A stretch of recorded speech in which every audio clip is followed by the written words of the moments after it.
Hi అండి, అందరికీ నమస్కారం. Welcome back to my channel cherry and shoe wonders. ఈరోజు వీడియోలో నేను మీకు ఇడ్లీ పిండితో పునుగులు ఎలా ప్రిపేర్ చేసుకోవాలో చూపిస్తాను. ఇవి చాలా ఈజీగా చాలా తక్కువ టైంలో ప్రిపేర్ చేసుకోవచ్చు. మనకి ఏమైనా తినాలనిపించినప్పుడు ఈవినింగ్ స్నాక్స్ లాగా కానీ, లేకపోతే పిల్లల కోసం స్నాక్స్ చేయాలనిపించినప్పుడు చాలా త్వరగా చేసుకోవచ్చు. దీనికోసం మనకి ఇడ్లీ పిండి ఉంటే చాలు. ఇడ్లీ పిండితోనే కాదు, దోస పిండితో కూడా పునుగులు వేసేసుకోవచ్చు. ఇక వీడియోలోకి వెళ్ళిపోదాం. చూశాను కదా పునుగులు ఎంత బాగా వచ్చాయో.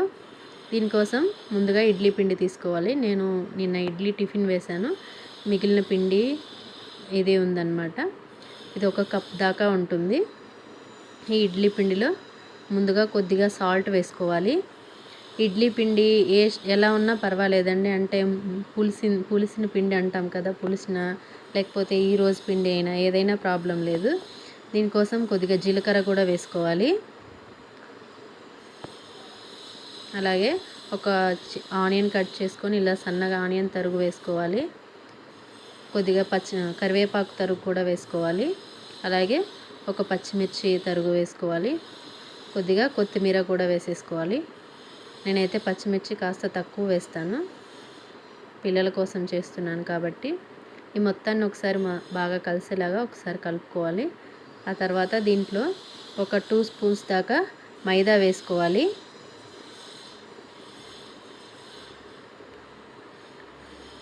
మీరు తీసుకునే పిండిని, ఇడ్లీ పిండిని బట్టి మీరు మైదా యాడ్ చేసుకోండి.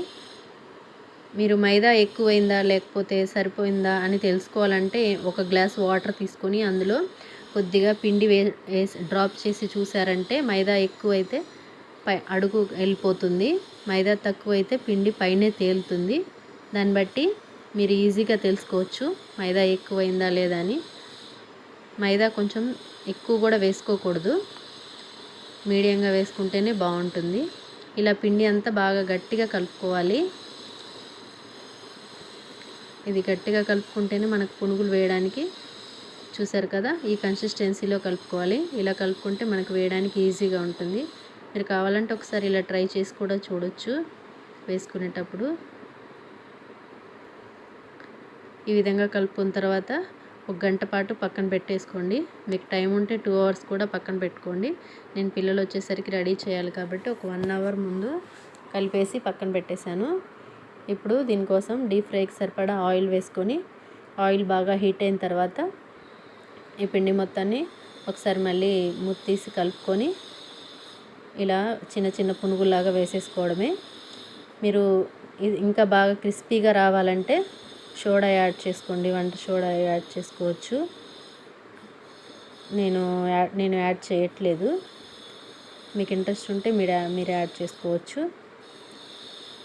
ఇలా మనకు ఆయిల్కి సరిపడా వేసుకొని బాగా గోల్డెన్ బ్రౌన్ కలర్ వచ్చే వరకు ఫ్రై చేసుకొని తీసేసుకోవడమే. మనం ఇలా ఏదైనా సడన్గా చేయాలనిపించినప్పుడు, పిల్లల కోసం ఏదైనా స్నాక్స్ చేయాలనిపించినప్పుడు చాలా ఈజీగా ఇంట్లోనే చేసుకోవచ్చు. అలాగే దోసపిండి ఉన్నా సరే దోసపిండితో కూడా చేసుకోవచ్చు. టేస్ట్ అయితే చాలా సూపర్గా ఉంటాయి.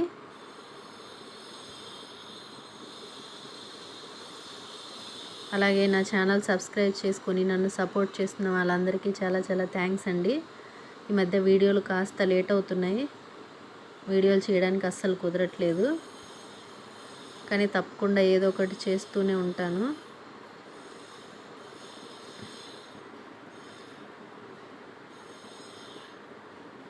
ఇక మిగిలిన పిండిని కూడా వేసేసుకుందాము.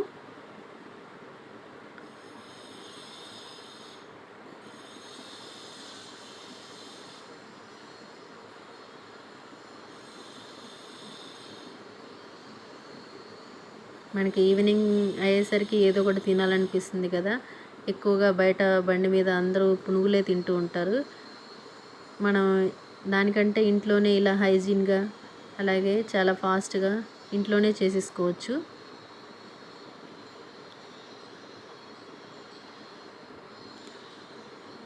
చూసారు కదా, మంచి కలర్లు వచ్చినాయి అన్నమాట. ఇప్పుడు మా వాడు చూడండి సూపర్ అని చెప్తాడు.